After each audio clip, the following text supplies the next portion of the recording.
agression d'une extrême violence à Calais. Quelques minutes après, la victime, Francis Fournier, 61 ans, décède à la suite d'un malaise. Les témoins de la scène sont encore sous le choc. J'ai voulu m'interposer, mais ils étaient au moins 7 gosses. Enfin, cette personne, il y en avait un avec un raclot et un avec une batte de baseball. Et même si le monsieur, je ne le connaissais pas, c'est dur. C'est dur parce qu'on ne s'attend pas à une telle violence, surtout des jeunes. À l'origine de la dispute, la tenue d'un chien selon la préfecture. Les deux agresseurs, un père de 41 ans et son fils de 28 ans, ont été mis en examen pour violence ayant entraîné la mort sans intention de la donner. Les proches de Francis souhaitent que justice soit faite. Qu'il soit puni. C'est tout ce qu'on demande. Mon père il avait le cœur sur la main. Quand il pouvait aider, il aidait. Il aidait beaucoup d'SDF.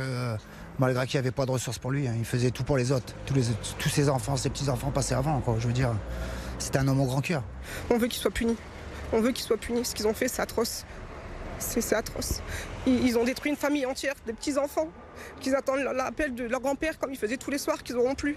Une enquête est ouverte. Les deux agresseurs encourent 20 ans de réclusion criminelle.